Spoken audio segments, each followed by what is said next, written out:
দেউতা মানে 2 দিন আগৰ পৰা জ্বৰ হৈ আছিল। জ্বৰ হৈ কিনে তাৰপৰা আমি ডাক্তৰৰ তাত নিব খুজিছিলো। তাৰপৰা দেউতাই কৈছে নাযাওঁ আৰু একলাই মানে যাবাও নোৱাৰে। কোনোবা এটা মানুহ মাতি দিছিল, মানুহ সেনে নাছিল।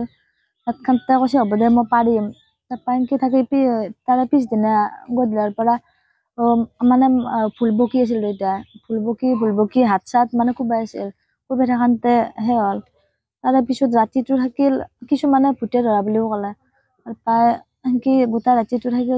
তাৰপৰা 3:30মান বজাৰ পৰা ভুল বকাটো অলপমান বন্ধ হৈছে আৰু হাত দুখন মানে এনেকৈ মাৰি আছিল না, সেইটো বন্ধ হৈছে।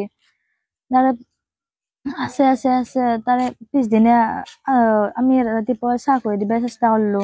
তাৰপৰা মুখখন নেমলে। তাৰপৰা চামুচখন দি চাহ খুৱাই দিব খোজোঁতে চাওঁ যে মাত চাত নাই, উশাহ চুশাহ নোহোৱা হৈছে। আজি 7 দিন হ'ল।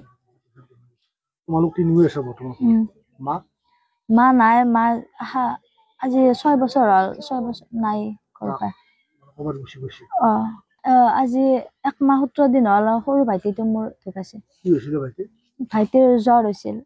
চলিছো মানে এতিয়া এদিন গাঁৱৰ মানুহ সহায় কৰি আছে। তাৰে পিছত কিবা এটা সহায় কাৰণে আমাক সহায় কৰিলে ভাল পালো হয়।